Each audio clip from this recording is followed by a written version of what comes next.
August 17, 1859. When Lot 43 entered the platform, the biggest slave auction house in Savannah fell silent. That hot afternoon, 27 bidders prepared their paddles, but in a matter of minutes only one hand was still in the air. In addition to being young and healthy, the woman in chains had invaluable home expertise. She purposefully set her starting price low. However, something caused all of the plantation owners present to avert their gazes and take a step back. They were aware of something. They discussed it in whispers in the hallways, but never out loud. Those whispers went unheard by one man who had just arrived from Charleston. For a woman worth $200, he spent $12. He would realize why that auction house had been silent in 6 months, but it would be too late to save himself by then. Prior to moving on to the I need you to take action regarding the events that transpired in Chatham County that year, we bring you stories like this one every week, gleaned from the darkest corners of American history, so hit that subscribe button today. Additionally, let us know in a comment which state or city you are viewing from. How far these stories of fear spread, I wonder. Let me now share with you the purchase that made all the difference. Since its founding in 1842, the Broton Street auction house had witnessed thousands of transactions. But what happened that August afternoon would be recalled in a unique way compared to other sales. Tobacco smoke, unclean bodies, and a terror that no amount of whitewash could erase filled the air within the building. That day, though, there was more. Something that the frequent visitors saw right away. Even seasoned slave traffickers shifted uneasily in their seats due to this tension. In 1859, Savannah was one of the wealthiest cities in the South. Cotton and slave labor were the only sources of its prosperity. Millions of pounds of the white crop were handled annually by the city's port, and the nearby plantations engaged in fierce competition for the most productive laborers. The land in Chatham County was rich, the growing season was long, and the plantation owners were brutal in their quest for financial gain. 3 weeks prior to the disastrous sale, Thomas Cornelius Putt arrived in Savannah. At 34, he was a symbol of new money in the South, the kind that old families found unsettling. Thomas had more money than expertise after his father, who had acquired a fortune in Charleston by speculating on cotton, passed away unexpectedly. Eager to establish himself among Georgia's planting elite, Thomas had bought the ancient Waverly plantation land without anybody seeing. Since the previous owner had passed away without leaving any heirs, the property was inexpensive, and Thomas saw it as his chance to leave a lasting legacy. Along the Vernon River, the Waverly estate covered 800 acres of excellent cotton land. Even though it needed repairs, the main house exuded columned grandeur. 42 slaves. People arrived with the property, but Hutchkins, Thomas's slender supervisor, told him he would require at least 60 to effectively manage the area for the upcoming growing season. Hence his presence at the Broton Street auction house that August morning, cash in hand and resolve in his eyes. At 10 o'clock, the auction started. By midday, Thomas had successfully bid on 3 young guys and a seasoned cook, paying about $5,000. He heard 2 planters who he knew from a dinner party the week before conversing during the lunch break. One person said, "You're staying for the afternoon session?" "Not a cause to. I got what I came for already. I know what's coming anyway. I've heard they're selling her at last. It's about time. Spent 3 weeks in the holding pens. No one is interested in purchasing. I'm still in shock about what transpired at the Peyton residence. Within 2 months, 3 men were killed. 4 if you consider old Peyton himself. However, according to Dr. Reeves, that was his heart. Pretty convenient time. Before they could notice him, Thomas took a step back. When the auction restarted at 1 gar, his interest reached its zenith. A number of bidders from the morning had not come back. Quick sales were made of the first 3 afternoon lots. Lot 43 then appeared. Considering her situation, the woman who stepped onto the platform moved with a dignity that seemed unattainable. Her features were sharp and defined, and her skin was the color of polished walnut, giving the impression that she was in her early 30s. However, Thomas was most struck by her eyes. It was gloomy, nearly black, with a quiet that belonged to someone who had given up on hope and found courage in that hopelessness. Lot 43. Thomas waited for paddles to rise as the auctioneer announced, without much fanfare, female, approximately 32 years of age, name of Celia, experienced in household duties, particularly cooking and medical assistance, has served as midwife and herb doctor, literate in English, no known physical defects, starting bid of 10, silence instead. For a woman with medical expertise, $10 was a ridiculously little amount. Midwives were important and frequently brought in large sums of money for their masters by attending births all throughout the county. The auctioneer said again, $10, do I hear $10? There was a long pause. Men purposefully turned away from the woman on the platform to observe the ceiling, the flooring, their own hands, and anything else. Thomas lifted his paddle.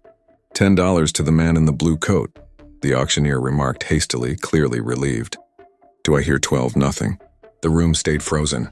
At $10 I'm going once, making 2 trips. Sold to the man in blue for $10. It was like a gunshot when the gavel shattered. For the first time, Celia the woman looked at Thomas. Something changed in her eyes, but her face remained the same, a glimmer of understanding or evaluation. She was then escorted off. Thomas went to the office to finish his purchases after the auction. The clerk's pen hesitated a moment before continuing when he asked about Celia's past. Came from the estate of Peaton. After Mr. Peaton passed away 3 months ago, the property was liquidated. Additionally, her skills are listed appropriately. The estate inventory said as much.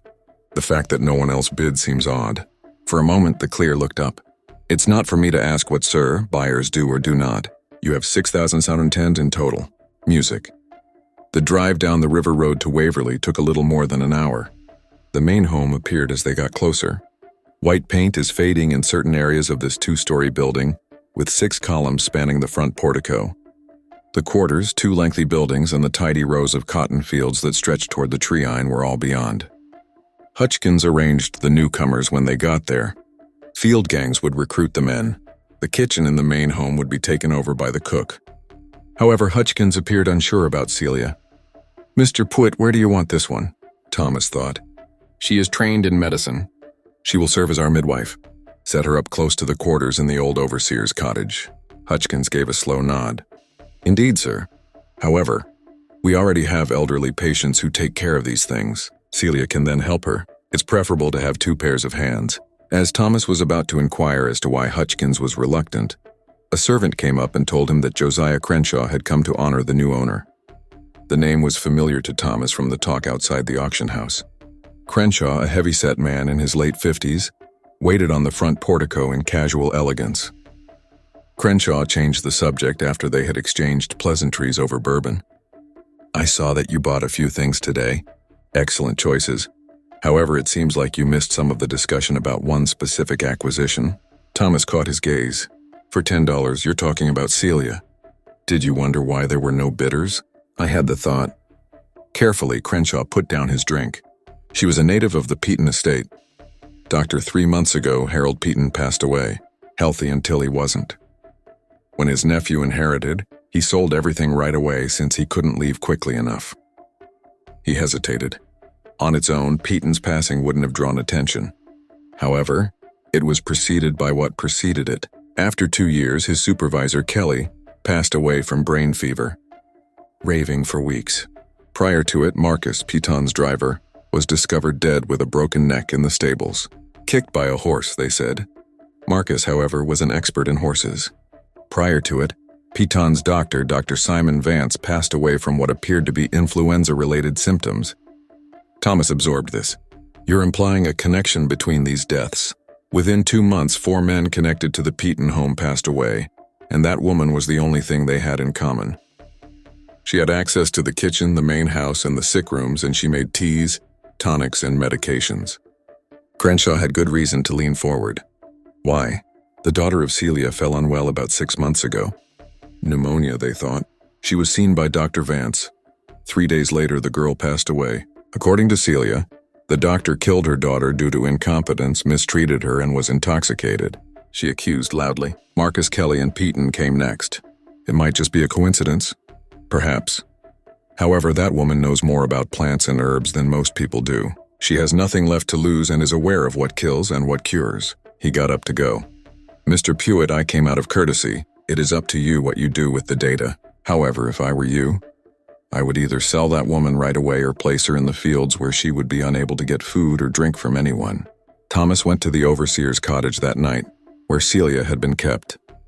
Despite the day's trauma, she sat on the lumpy bed with her hands untied and her posture straight. When she spotted him, she stood, but her gaze was fixed on his. "You're Celia," said Thomas. "Yes, master. I've been told that you are skilled as a herbalist and midwife. Where did you learn?" "My mother was a midwife before me, and she learned from her mother. I learned by doing and watching, and since I can read, I studied books when I could find them." Her candor surprised him. "I've also heard that you came from the Piton estate. There were a number of fatalities there. Death is the one thing that is certain in this world, master." "That's true, but the timing led to some conversation. White people tend to talk a lot, especially when they don't understand something." "What didn't they understand?" Celia remained silent for a while, and then they didn't.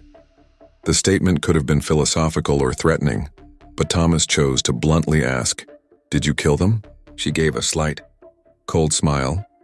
"You can't kill a man with words, master, or with prayers or with fervent hopes that justice finds them. Understand that debts come due. You'll work as a midwife here, tend to the sick, deliver babies and prepare medicines as needed under the supervision of elderly patients." "Yes, master. And Celia, whatever happened at Peaton's place, it stays there. It was either divine providence or their own sins catching up. I'm just a slave and I can only do what I'm told. We start over. You understand?" "Yes, master. You understand exactly." That night, as Thomas lay in bed, he pondered about Celia's daughter, who died at the age of 16 from pneumonia or a doctor's carelessness. He considered what a mother's grief might motivate someone to do. He considered plants and herbs, and how the same information that relieved pain could also cause it. Most of all, he thought of 4 dead men and 1 woman with nothing left to lose. Harvest started in late September, and as all planters do during harvest, Thomas drove his workers hard. Dark clouds had been gathering over the Atlantic for days, and a late-season hurricane was approaching, destroying a year's worth of profit if the cotton wasn't picked before the storm. Within a week, even Hutchkins reported that they had come to an understanding. The old patient said the new woman knows her business. She knows plants and remedies that patients never heard of. Patients asked if she could start a proper herb garden. They got up before dawn and worked until darkness made it impossible to continue. Celia wasn't in the fields. Thomas approved it, reasoning Celia would be under patients' supervision. The garden began as a small plot behind the quarters. Comfrey for wounds, feverfew for headaches, willow bark for pain, chamomile for stomach ailments. Each plant was labeled with neat handwriting, and Celia kept a journal documenting everything. October brought the hurricane everyone expected. It struck on the 12th. Within 2 days of the hurricane, people started getting sick, starting with children with fever, chills, and violent coughing. The storm lasted 18 hours, destroying about 20% of the cotton and tearing off a portion of the quarter's roof. Massive winds bent trees almost horizontal, and the rain made it impossible to see. After that, it spread to adults, and within a week, 23 people, including Hutchinson's wife and 3 housekeepers, were ill. Thomas sent for a doctor in Savannah, and the young doctor who showed up seemed overburdened right away. He advised rest, fluids, and frequent doses of calam. Keep them dry and warm as the fever should start. A week or so later, Thomas discovered Celia in the quarters, rushing from patient to patient with other patients following. She had arranged them well, taking temperatures, listening to breathing, and doing a practiced assessment. The doctor had prescribed calomel, which Thomas informed her would make things worse, but Celia didn't look up. Her tone should have offended Thomas, but instead he responded, "What would you do differently? It weakens them more than the fever does. It's what doctors use. Doctors kill more people than they save. You want these people to live so they can keep working? Let me treat them my way. No calum, willow bark tea for fever, honey and garlic for cough, elderberry to strengthen them. The sickest ones should be kept apart, and they should be hydrated with heated water rather than raw river water. This disease spreads via the atmosphere. You will lose everyone if you group them too closely." It contradicted the widely accepted belief that illnesses were caused by contaminated air, rather than spreading from person to person. However, Thomas had observed that illnesses did appear to group together in some ways. He said, "Do it your way. However, it becomes your duty if people begin to die. People dying is always someone's responsibility, master. The question is whose." She meticulously prepared teas and tonics and divided the patients into 3 groups according to severity. The first patients developed fever within 3 days. All but 2, who were both elderly and already feeble, recovered in less than a week. Thomas believed that the number of fatalities under standard care would have been much higher. Word got around fast. By the beginning of November, Thomas was visited by nearby planters who wanted to use Celia's services. He consented in part to improve ties with his neighbors and in part because the fees generated extra revenue. For yellow fever, Celia was sent to the Mansfield Plantation. For a difficult childbirth, she was sent to the Rutland estate. And for a snakebite, she was sent to a property near the Augie River. She was successful where others would have failed in each instance. Her reputation increased. What others couldn't, Celia could mend. However, reputation is risky, particularly for someone like Celia.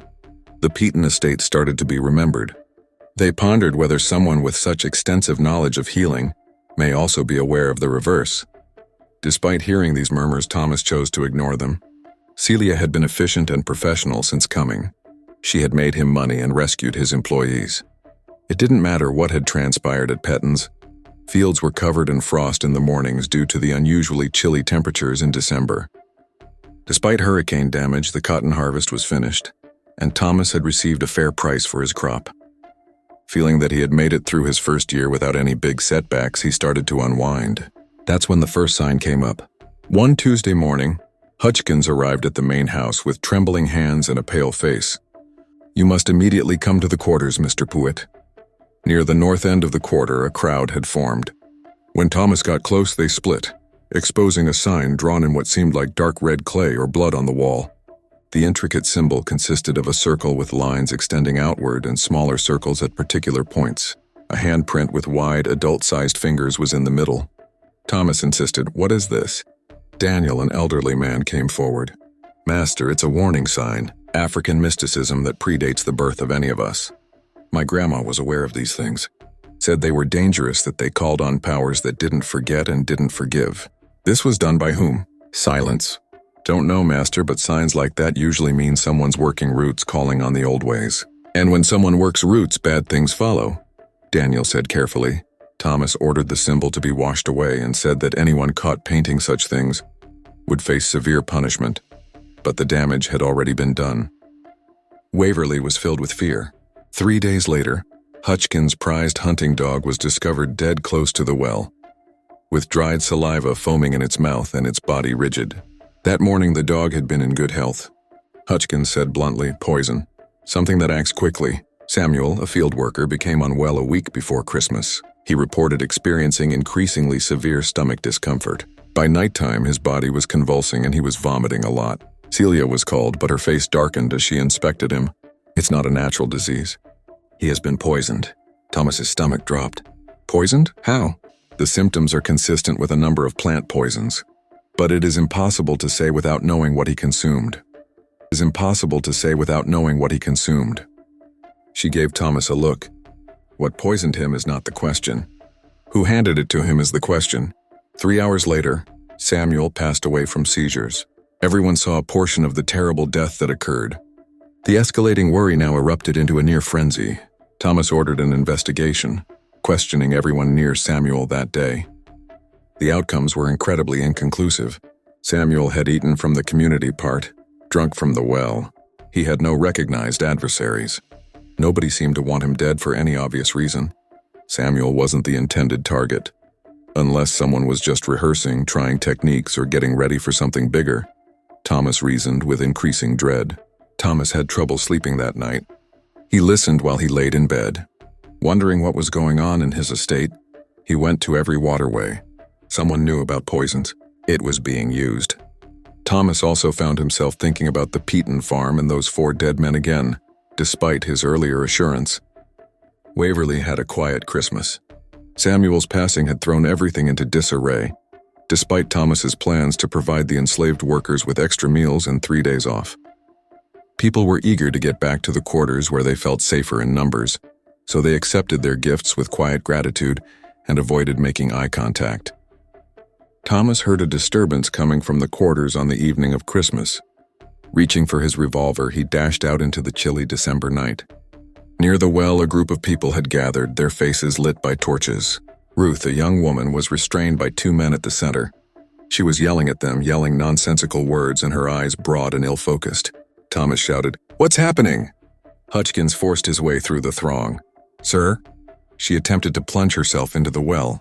She was just caught by Daniel and Joseph. Ruth, a housekeeper who worked in the laundry, was maybe 19 years old. Thomas was unaware of to stir things up. "What were you doing, Ruth?" She halted her struggle and faced him. Her face appeared thin, almost skeleton in the light of the flame. "They are on their way to me. I hear them. They are in my mind, explaining what I accomplished and illustrating what will occur. I am unable to stop them." The sole method to she sprang at the well once more, but the guys restraining her were prepared to stop them. According to a housekeeper, she had been acting in this manner for hours. Began discussing voices, shadows, and impending debts just after sunset. Due dates for debts are approaching. It was the same thing Celia had said months before. Thomas was chilly. The temperature in December had nothing to do with that. Bring her in. If needed, restrain her and have someone come get Celia. Thomas hadn't seen yet, though, because Celia was already there, standing at the edge of the crowd. The crowd parted for her as she took a step forward. Celia said, "Let me see her." Ruth's gaze shifted to Celia and her expression changed to one of recognition. You understand, you know. Inform them. Inform them of my actions," Celia murmured. "Hush now," in a soft voice that Thomas had never heard. "No need to tell anyone anything. What's done is done, and what's coming will come regardless. I didn't mean for him to die," Ruth broke down. "I was just furious." Thomas felt as though the ground had moved. "Ruth, are you saying you poisoned Samuel?" But Ruth wasn't. "I didn't know the mushrooms would kill him. I swear I didn't know. He had no right to touch me like way. I just wanted him to pain like he made me hurt. Look at Thomas." Her eyes were on Celia, fearful and begging. "Stop it, please. Stop the voices, stop the shadows." Celia touched Ruth's forehead with 2 fingers in a seemingly ritualistic motion. "You can't stop what you started, child." Celia pulled a little bottle out of her pocket, uncorked it, and brought it to Ruth's lips. "Open a door you didn't know was there, and now you have to walk through it. All I can do is ease the journey." "What are you talking about?" Thomas screamed. "What door?" Celia ignored him. Ruth sipped dutifully, and within minutes her striving stopped. Her eyes closed and her breathing became steady and regular. "This will quiet the voices, quiet the shadows, and you will sleep and wake up at peace." Before Celia could leave, Thomas grabbed her arm and asked, "What did you give her?" "Valerian root, mostly chamomile, poppy extract, things to help her sleep." She confessed to murder and to being foolish, and the crowd dispersed slowly and whisperingly as the men carried her to an empty cabin to be watched. It's easy to make mistakes if you don't know what you're looking for. Celia pulled her arm free.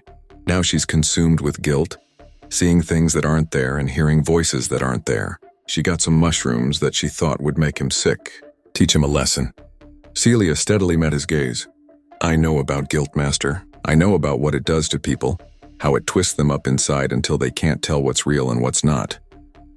I know about debts and how they come due in ways people don't expect. No, the mind can do terrible things when it's breaking, under the weight of what's done. You seem to know a great deal about minds breaking." Ruth died 2 days later, still sleeping, and she simply stopped breathing during the night, peacefully by all accounts. Celia examined her and determined that the death was caused by heart failure, brought on by extreme distress. However, several employees whispered that Ruth had been allowed to die, that Celia's medication had been something other than valerian. She left, leaving Thomas with more questions than answers and a growing certainty that he was in far deeper water than he had realized. Didn't know what to believe. Ruth's confession to Samuel's murder should have provided clarity, but instead it only made the mystery deeper. Where had an uninformed girl learned about plant toxins? How had she known which mushrooms to use? The answers slowly emerged as Thomas took a closer look at Celia. She wasn't just a healer. She was something older and more complicated. Thomas started to see patterns. Women who had been ill would spend time with Celia and come out different, more confident, more knowing. Ruth had been one of those women. She was a keeper of knowledge that predated American slavery, carried across the ocean in the memories of stolen people. She knew herbs not just from books, but from generations of accumulated wisdom, passed mother to daughter in secret. During this forced confinement, Thomas finally did what he should have done months earlier. He broke into Celia's cabin while she was away treating Hutchkin's wife. The cabin was carefully organized with dried herbs hanging from ceiling beams and each bundle labeled. January brought bitter cold and an ice storm that covered everything in crystal. Shelves were lined with bottles and jars. A work held a mortar, pestle, measuring spoons, and a small scale. But there was more.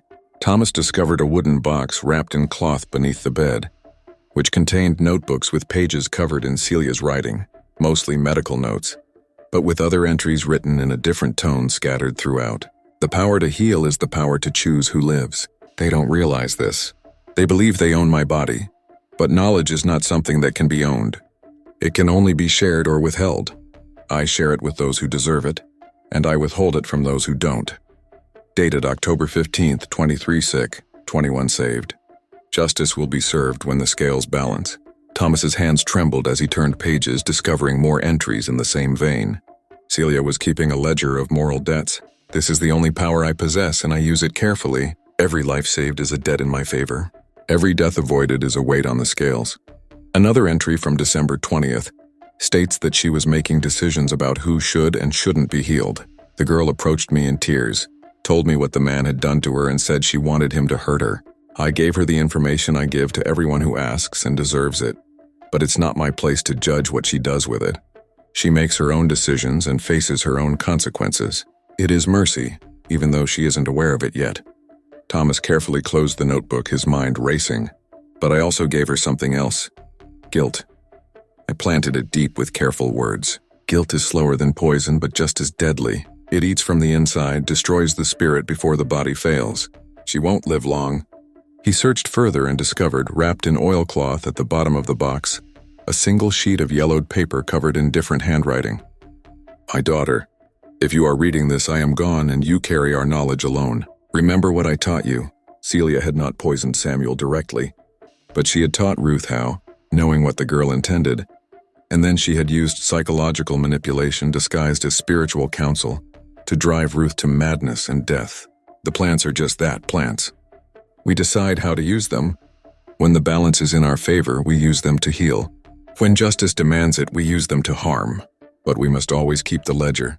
Every life saved, every death permitted, every decision made must be documented. It was signed Phoebe and dated March 1838.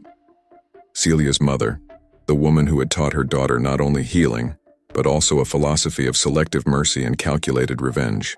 Thomas heard footsteps outside and had barely time to replace everything before Celia entered. We are not slaves, though they call us such. We are keepers of the old knowledge, and that knowledge makes us free in ways they cannot understand or take from us. Doorway, her gaze shifting from Thomas to the bed to the secret box, and she realized, Master, your wife is calling for you. Quietly, Celia replied, You ought to visit her immediately. Maybe I misspoke. Hutchins's wife. Don't you have a wife? I don't. The end? The end that comes for all of us, Master. Some sooner, some later, but it always comes. She entered the cabin and shut the door. You've been in my belongings. There was no use in denying it. I meant that she was requesting him. She wants to see him before the death I have. I discovered what you were looking for.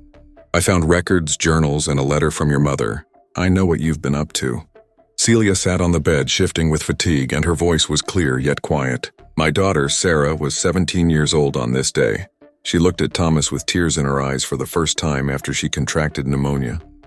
She was a strong, intelligent, and attractive girl who could have been anything if she had been born free.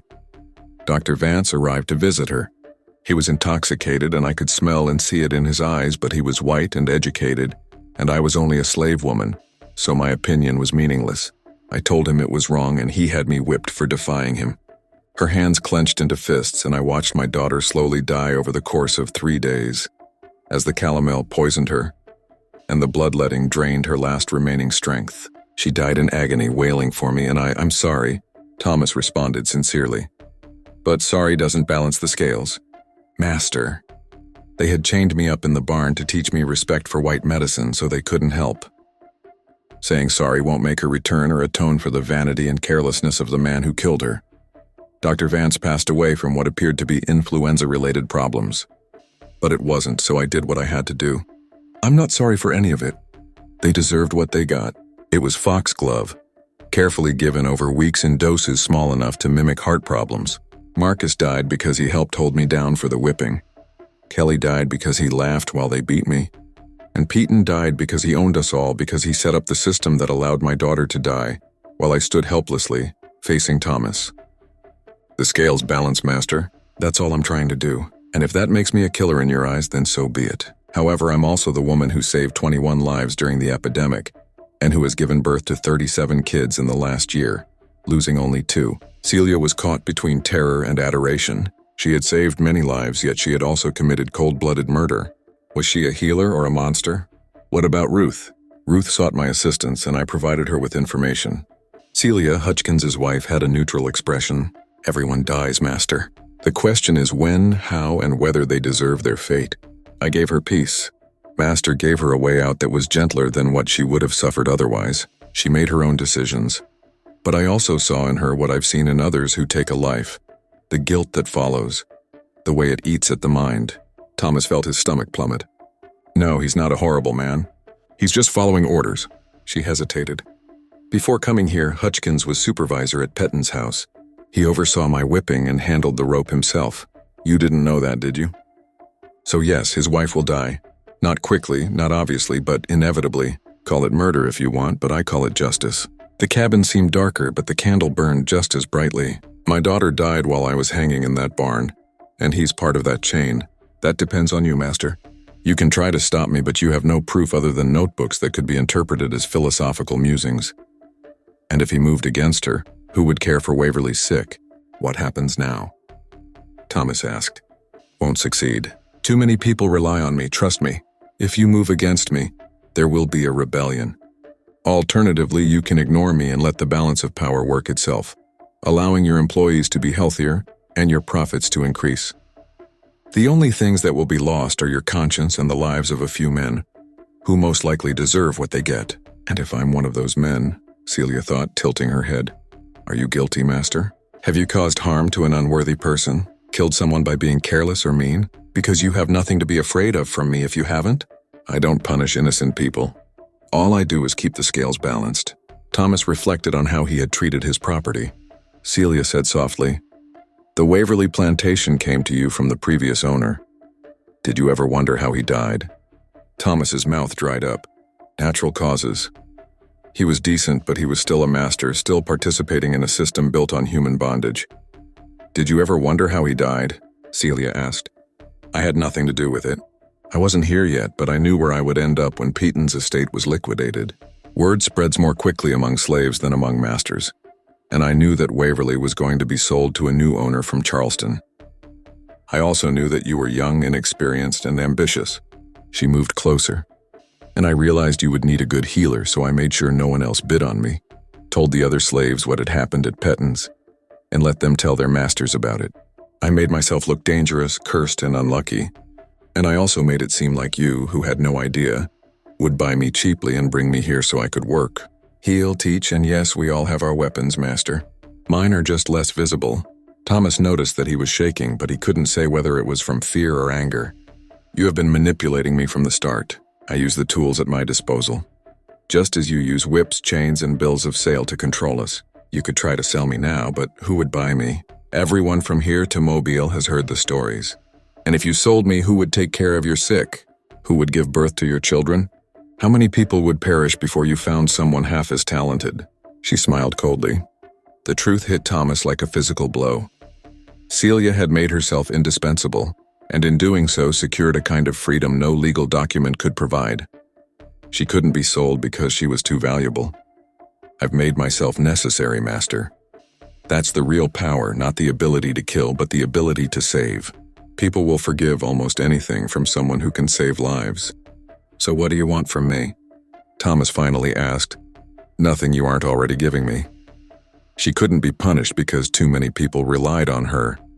Freedom to practice my healing, access to herbs and plants, respect for my knowledge, and one more thing. Don't look the other way when the scales need to be balanced. There is a difference, though I don't expect you to notice it, but consider this. Even when nature lends a hand, you're asking me to be complicit in murder. I'm asking you to be complicit in justice. Don't ask questions you don't want answers to. Don't look into deaths too much. Let nature take its course. The law protects you, not us. So we make our own justice in the only ways available to us. Thomas had no answer. The moral foundation he had built his life on was crumbling, exposing contradictions he had never wanted to see. How many slaves are killed each year by the cruelties of this system? How many are whipped to death, worked to death, bred like animals, sold away from families? And how many masters ever face punishment? He was a slave owner who thought of himself as humanitarian, a participant in a system that was fundamentally inhumane. "Get out," he murmured softly. "Leave me alone." Celia nodded and started for the door, but she turned around before she did. Hutchkins will change after his wife passes away in a week, becoming quieter and less productive. You'll need a new supervisor in a year. I'd recommend upgrading Daniel because he's fair, intelligent, and well-liked by the staff. How do you know all that? Because I've witnessed it before. He'll start drinking. The guilt of not saving her will consume him. That conversation in early January marked a turning point when Thomas stood alone in the cabin for a long time, surrounded by jars of dried herbs and bottles of tinctures, feeling as though he had just touched something ancient and dangerous that he would never fully understand. Grief follows predictable patterns, especially when combined with guilt. Hutchkins knows deep down that he's done bad things in his life, and his wife's death will force him to confront that, and he won't survive the confrontation. She left then, quietly shutting the door. It was late at night, alone in the master's chamber, that Thomas realized the truth. He was afraid of what Celia might do if he moved against her, afraid of losing the only competent medical care his plantation had. Thomas didn't report what he had learned, didn't try to. Hutchkins's wife died on January 9th, just as Celia had predicted. She simply faded away over the course of a week, growing weaker every day until her breathing stopped one cold morning just before dawn. Hutchkins was devastated, having sat vigil by her bedside for 3 days straight, watching helplessly as she slipped away despite Celia's attentions. Or perhaps, Thomas thought darkly, because of them. Perhaps the most unsettling of all was his fear that her philosophy of balance scales might contain more truth than he wanted to admit. He was a lean, efficient overseer who had managed Waverly with iron discipline, but now he was a hollow shell, performing his duties mechanically, lacking the keen attention to detail that had made him valuable, and drinking heavily, beginning with a glass of whiskey at noon and continuing all afternoon until he was barely conscious by evening. Thomas tried to address this more than once, but Hutchkins would simply stare at him with red-rimmed eyes and say, "She shouldn't have died, Mr. Empty. At just 43, she was as strong as an ox until she wasn't. It's illogical. It's all illogical." As Celia had recommended, Thomas had little alternative but to elevate Daniel by February, since Hutchkins was no longer useful as an overseer. Daniel accepted the promotion with calm dignity and demonstrated a surprising level of effectiveness in leading the other employees. Thomas found himself in the odd position of running what amounted to a medical practice, with Celia as the primary practitioner and himself merely the supervisor. He was firm but fair, respected rather than feared, and production actually increased under his supervision. Celia's influence continued to grow, and women from nearby plantations began coming to Waverly, sometimes with their master's knowledge, sometimes without, seeking Celia's advice on matters ranging from difficult pregnancies to mysterious ailments that white doctors couldn't cure. The facility's owner. The fees from these consultations were high. By March, Celia's medical work had earned almost $800, more than some field workers made in a year. Thomas kept meticulous records, depositing the money in his account at the Planters Bank of Savannah, pretending he was just effectively managing the resources of his plantation. But he knew better. In late March, something happened that made Thomas realize how deeply he had fallen into Celia's web. A man named Robert Peaton, who was the nephew of the late doctor, arrived at Waverly one afternoon on a fancy horse and dressed in the fine clothes of Charleston's merchant class. Healing made her more indispensable, more protected, and more tied to him. He was becoming complicit, not through action but through acceptance, through the gradual erosion of principles in favor of profit. "I understand you purchased a woman named Celia at auction last August. I want to buy her from you." Thomas greeted Harold Peaton, the man who had owned Celia before him, in the parlor of the main house, offering him bourbon and the cautious courtesy that Southern hospitality required. But Peaton waved the drink away and got right to the point. "I'll pay 5 times what you paid, $60. Still no." Peaton leaned forward, his face tightening. "Let me be clear. That lady killed my uncle and 3 other men. Celia is not for sale. She's a valuable worker, vital to the operations of my farm. She's dangerous, Mr. Pewitt. Every day you keep her here, you're putting yourself and everyone on this plantation at risk. Those are serious accusations without evidence." "Evidence," Peaton laughed bitterly. I know it as sure as I know my own name. You call that coincidence? I call it poor timing. People die, Mr. Peaton. It's the essence of life. Don't be condescending.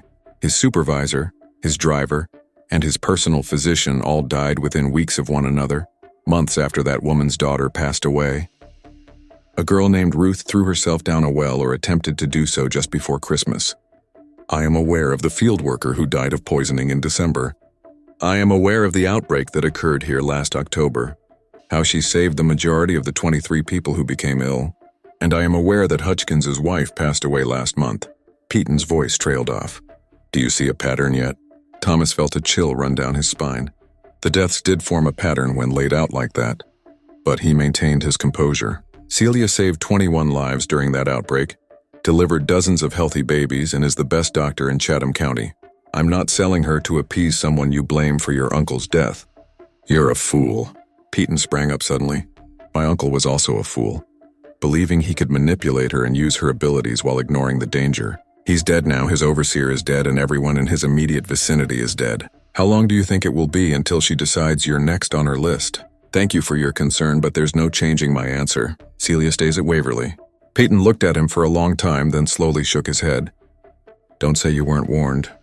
Mister, when Peaton left, Thomas stood on the portico, watching the man ride away, his hands shaking not from anger but from the creeping realization that Peaton was right, that he was in danger, something he had known since discovering Celia's journals, since realizing what she was capable of. And plagues don't stop until they've eaten everything in their path. Made it real, in a way it hadn't been before. That night, Thomas did something he had been avoiding for months.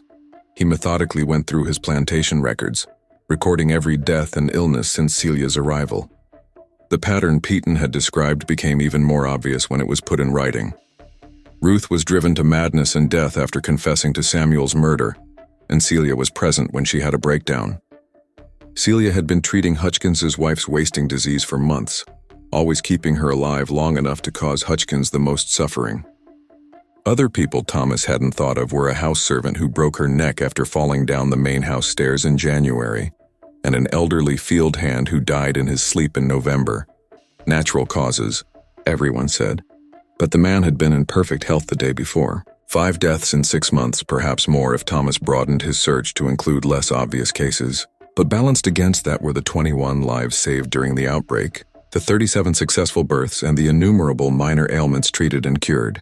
Celia's ledger was functioning exactly as she had described. Lives saved, lives taken, the scales constantly balancing. However, just days earlier, the servant had complained to Thomas about Celia, claiming that the herb woman scared her. He treated his slaves better than most masters, didn't he? He gave them enough food, shelter, and medical attention. He rarely used the whip. He didn't split up families needlessly, and he was a master. But was he guilty in Celia's eyes? Had he done something or failed to do something that deserved a death sentence? He continued to own people, he continued to profit from their forced labor. But was that enough to condemn him in Celia's philosophy of absolute justice? Thomas started to take precautions, locking his bedroom door at night and keeping a loaded pistol on his bedside table. And he stopped eating food prepared by the house servants unless he watched it being made from beginning to end. Whenever possible, he stayed away from Celia alone and examined everything she sent to the main house, including tonics, herbs, and teas for indications of tampering, though he had no idea what those signs would be. However, he didn't sell her, send her away, or even confront her about Peaton's visit because doing so would have been an admission of fear. And a master who displayed fear to his slaves had already lost the struggle for control. April brought as the weather warmed up, and the planting season for the next cotton crop began. Thomas threw himself into the laborious task of clearing irrigation ditches, sowing seeds, and preparing the fields, a labor that demanded every able body on the plantation. With an intensity that verged on obsession, physical labor kept Thomas from thinking about Celia, the growing list of suspicious deaths, or the moral concessions he was making every day. But Celia wouldn't let him forget. On April 15th, Thomas woke up to discover a small bundle of cloth tied with twine. There was a folded piece of paper with Celia's handwriting on it, along with dried herbs he didn't recognize. For your health, master. Steep 1 spoonful in hot water every morning. It will relieve the tension you carry and improve your sleep at night. Think of it as a gift from someone who wishes you no harm as long as you continue to deserve none. The true message was the conditional clause at the end, as long as you continue to deserve none. Thomas gazed at the herbs for a long time. Celia was aware of his precautions, his anxieties, and his avoidance of her, and she was telling him in her own way that he was safe for the time being. Was this a test? A means to see whether he would trust her enough to eat something she had prepared? Or was it a sincere offer of assistance, a medical tea that would truly reduce his anxiety? Or worse, was it the beginning of a slow poisoning that would kill him over the course of months while he seemed perfectly normal? With a harsh, acrid odor, he tossed the herbs into the fireplace and watched them burn. He slept that night with his door shut and his pistol loaded. However, the gesture had served its objective. Now Thomas was always conscious that Celia was familiar with his habits, anxieties, and vulnerabilities. She could open the door to his bedroom. She might leave items for him to discover. There was no mistaking the message. He would be killed if that was her desire. She had made the decision to let him live because he was still alive. The balance of power was entirely inverted. Only in name was Thomas the master. Celia made the decisions on who survived and who lost their life on Waverly Plantation. In the first part of May, things became worse. At last, Hutchkins, who had been drinking himself to death ever since his wife died, succeeded. An empty bottle of laudanum was on the table next to him when Thomas discovered him in the old overseer's cabin, the same cabin where Celia had previously resided. It was determined to be a suicide. What little will to live Hutchkins had left was destroyed by the combination of grief and booze. However, Thomas saw something strange. Months before, Celia had made the Lord bottle for Hutchkins' wife to help her cope with the last stages of her illness. How had it come to be with Hutchkins? Had he kept it out of his wife's belongings? Or had it been handed to him with the knowledge of its intended use? Carefully avoiding a direct charge, Thomas questioned Daniel about it. Daniel's answer was measured and considered. Over the past few months, Mr. Hutchkins has been a disturbed man, sir. Was unable to forgive himself for his past actions. Something inside him was broken by the death of his wife. Whether it was from alcohol or his own actions, he was going to die eventually. It was just quicker and less painful because of the laudanum. Did he get it from Celia? Daniel slowly looked him in the eye. Is it important, sir? Inside, man was already dead. It simply took his body some time to adjust. Thomas came to the same conclusion as Celia. Hutchkins had done something wrong. He deserved his destiny because he took part in Celia's whipping at Plantation's plantation. On the measure of justice, it made little difference if he had committed suicide or received assistance in doing so. Thomas promoted one of the fieldmen to take Daniel's place and set up a modest funeral. The rituals of upkeep and planting went on as usual, and life on Waverly carried on. However, beneath the surface, Thomas sensed that the ground was changing, deteriorating and about to give way completely. The planter who had forewarned Thomas about Celia almost a year prior, Josiah Crenshaw, paid Thomas an unexpected visit in mid-May. Crenshaw appeared more aged and weathered, his worry-lined face. As they sat on the portico with Burb, neither guy was drinking, so Crenshaw stated, "Mr. Pruitt, I must apologize to you. I ought to have issued my warning last year with more vigor. Should have given you a clear idea of that woman's abilities. Now I understand," Thomas muttered. "Do you realize that she is something much more deadly than a murderer? Mr. Pruitt, she's establishing a network, educating other ladies her wisdom, propagating her idea of balance and justice. Chatham County is rife with rumors of women gathering behind closed doors to discuss debts, scales, retaliation, and information on medicines and poisons." Ice froze in Thomas's veins. "How are you aware of this?" "As it's also taking place on my plantation. When Celia travels to other properties, she spends time with 3 of my women. They've changed, grown braver, and gained more insight. The old ways are coming back, Master. Best you remember that." "What am I supposed to do with that?" "Have you considered that?" one of them remarked, staring me in the eye last week. Before Thomas could stop them, the words were out. "Perhaps we deserve it. The traditional methods via which Celia discusses the equilibrium she seeks to attain. Perhaps it is justice that we have been evading for many generations." Crenshaw gazed at him incredulously. "You've been affected by her. Please help me. In fact, that woman has entered your mind. 21 individuals were saved by her during the Seashaw outbreak. She has given birth to numerous healthy infants. When white doctors failed, she healed the ill. Although there have been deaths around her, many people have survived. That's what a net positive is, isn't it? A net benefit?" Crenshaw jerked to his feet. "Pay attention to yourself. The fact that the murderer is also useful is your way of justifying murder. Mr. Pewitt, that's not fairness. Moral bankruptcy is what that is. He didn't say anything more, and as night set, Thomas sat by himself on the portico, wondering when he had gone from passively accepting Celia's behavior to actively defending it. When had he come to view her as a necessary remedy for an unfair system, rather than as a threat? The explanation was that he has been heading in this direction ever since he discovered her journals, he thought with increasing horror. He didn't do anything to her every day. He explained away each fatality. He gained from each life she spared. His moral base had been gradually undermined by all of this, until Crenshaw accused him of complicity.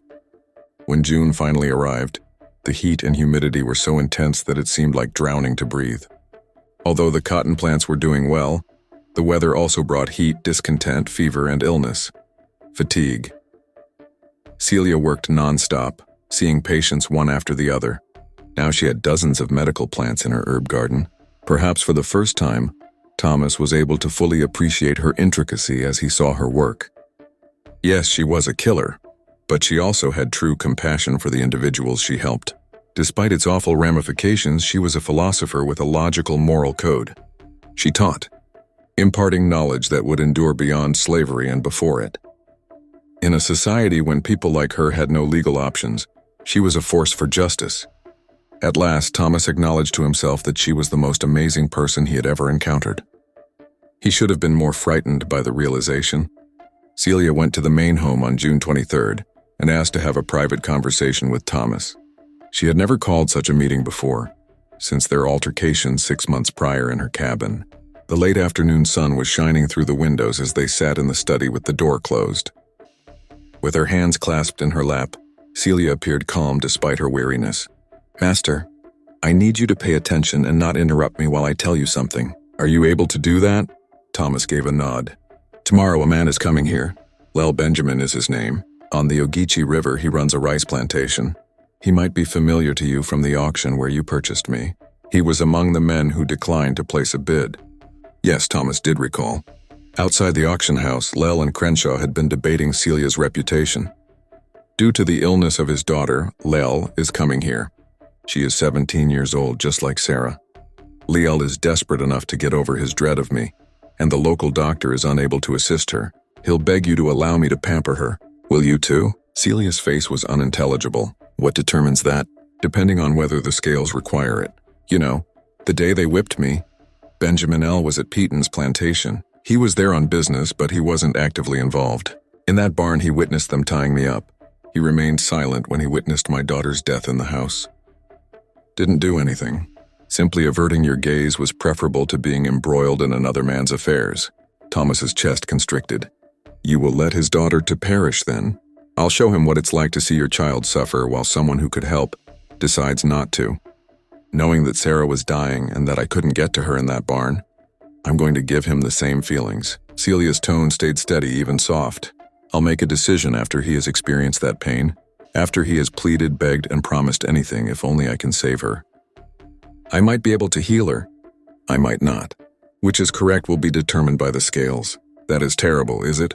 Or is it merely a mirror reflecting the generations of abuse we have endured? Lel could have helped, but he didn't. I'm in control now and I'm making the same decision he did. Master, if that is monstrous, then we are all monsters. Each and every all of us. Thomas didn't reply. The reasoning was flawless, circular, and utterly appalling. Celia went on. I'm telling you this because you're going to have to make a decision tomorrow. Lel will plead with you to step in and give me the order to treat his daughter. That's your legal right. You own my skills and I am your property. However, if you join the chain after I give you that order, you turn into a person whose debt must be paid off. The danger was obvious but not explicit. Thomas would go from being in the group of persons Celia tolerated to being in the group she targeted if he made her do something against her better judgment. You're warning me, but why? Because I don't want to see you on the wrong side of the scale in spite of everything. Master, you're not a nasty man, though. You don't enjoy being in pain. Sincerely, you think you're treating us as well as the system permits. She hesitated. That may be sufficient to keep you alive, but it is insufficient to prove your innocence.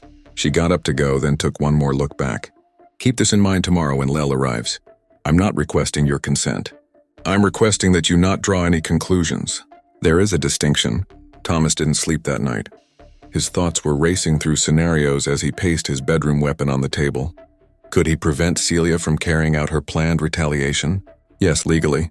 He could command her to do anything since she was his property. Anything, not practically. Moving against her would cause the entire plantation to become unstable because she had made herself indispensable. Did he wish to stop her at a deeper level? Lel had watched as Celia's daughter passed away. Shouldn't he be held accountable for that moral failing in any just universe? He would not be punished by the law. Celia's alternative judicial system would make it illegal to turn away. Was that incorrect, or was it the only way to hold people accountable in a society where systematic unfairness is the norm? When Benjamin Lel showed up the following morning, Thomas was still struggling with these issues, his face hung over with anxiety and sleep deprivation. "I need your assistance, Mr. Pewitt. I've heard that you have a slave woman with extraordinary medical abilities, and my daughter Catherine is in critical condition. Let her come look at Catherine. I'm willing to pay whatever you want." "I'll send," Thomas said slowly, "but I can't promise she'll agree to treat your daughter." Thomas looked at the desperate father and saw with terrible clarity what Celia had seen in the barn at Petton's plantation a year ago. A man pleading for help that might not come, helpless in the face of forces beyond his control. When Celia arrived, Lel's desperation overcame his pride and he actually knelt down. "She chooses which patients to accept, but you are her master, so you can order her. I can, but I won't. If you want her help, you'll have to ask her yourself, and you'll have to live with whatever decision she makes." He was crying in front of her. "Please, she's only 17. She hasn't done anything improper. I'll give you whatever you need or desire. Please preserve my daughter. Tell me, Mr. Lel, do you remember going to the Peton plantation last summer?" Celia asked, looking down at him with an expression that Thomas couldn't read. Lel's face turned white.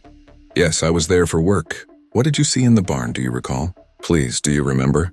Has nothing to do with that." Celia's voice had become piercing. "Yes," Lel muttered, "I recall. I witnessed them thrashing you. In the house, I noticed your daughter. Heard her sobbing. It wasn't my place, but I wanted to say something. I have nothing to do with it. You turned your head away. You opted for the ease of staying out of it, rather than the challenge of doing the right thing. You allowed my daughter pass away without saying a word in support of us. I apologize. Please help me. I apologize. Since then, I've been thinking about it daily. I ought to have spoken up, ought to have taken action. Your daughter had to bear the consequences of my cowardice." Now Lel was crying, heartbroken. "I am aware that I am deserving of any criticism you may provide, but my daughter is not. She is not guilty. Don't make her pay for my transgressions, please." There was no sound in the room. Thomas tried to read Celia's thoughts by observing her expression. At this point, she had been working toward her own trauma's ideal reflection. She could have allowed Catherine to die, to evoke the same emotions in Benjamin Lel as she had. This was required by the scales. It was necessary for justice. However, Celia did something unexpected for Thomas. She assisted Lel in standing up. "Bring me to your daughter. I'll check her out and see what I can."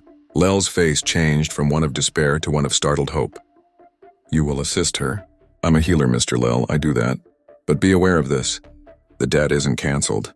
Now you owe me a life, and I'll gather sometime. Perhaps not today, perhaps not this year, but eventually the balance will be reached, and you will settle your debt when the time comes." Lel gave a desperate nod. "Sure, I'll guarantee anything." "Remember whatever you need, whatever I need," Celia murmured softly. "Recall what it's like to be powerless. Recall what it's like to have someone else decide your child's fate. Recall the experience of pleading for forgiveness. Don't turn away the next time you see someone else in that situation." "I'm requesting that payment. Just the willingness to act morally even when it is uncomfortable. Not money or favors." Thomas was left alone in the study as she and Lel departed. His perception of Celia changed dramatically once more. She wasn't merely seeking retribution. Every death, every healing, every instance of premeditated kindness or premeditated cruelty, she was teaching it everything. She was trying to teach a bigger lesson, and all of this was part of it. Death was not the only thing that was balanced on the scales. They weighed brutality against kindness, action against inaction, and turning a blind eye against speaking up. 3 days later, Celia came back and said Catherine Lel will get better. The local doctor's prescription for calomel and bloodletting had exacerbated the girl's already infected lungs. Celia had halted the damaging treatments. used herbs and steam inhalation to clear the infection, and used healthy eating to fortify the girl's constitution. "Will Lel fulfill his pledge?" Thomas inquired. "Lal will be a different man from now on. Better than he was. That's worth more than his death would have been. You could have let her die. The scales demanded it. Fear can change behavior, but understanding changes the heart. He will, because he now understands what I was trying to teach him." She hesitated. "That's what my mother taught me." "Yes, but I decided what that something would be. That's my ability, Master. I can not only take life, but also shape it, to make someone's worst moment into a chance for them to get better." As summer went on, the cotton grew tall in the fields, and life at Waverly went on with its rhythms, but everything had changed. Thomas could see it in the way the enslaved workers carried themselves with more dignity and confidence. The old knowledge isn't just about poison and healing. It's about knowing human nature deeply enough to change it. Everyone could sense that the Civil War was imminent. That tension between the North and South was building like pressure before a storm, that South Carolina would secede, and that other states would follow. He saw it in himself, in the way white planters now approached Celia with respect that verged on fear, and that he had stopped considering himself a master, and had instead come to view himself as the legal owner of property he no longer truly controlled. Thomas, who had witnessed an alternative system in action through Celia, one based on knowledge, skill, and moral authority rather than legal ownership and physical force, found himself strangely at peace with the idea that the entire system that Waverly and plantations like it depended on would collapse. Celia and others like her would prosper when slavery ended, and it would end because their power came from what they knew and what they could do, not from chains and bills of sale. In early September, as Thomas summoned Celia to his study one more time as harvest time drew near, "I've decided to manumit you," he stated without preface, "and I'm going to file paperwork giving you your freedom. Because you're already free, and you have been since the day I bought you." Celia's expression remained unchanged. "And what do you ask in return?" "Nothing. Stay at Waverly. Go, do whatever you want. I'm not putting any conditions on this. There are always restrictions, Master. Perhaps before that. The paperwork will merely make it official. The paperwork will merely make it official."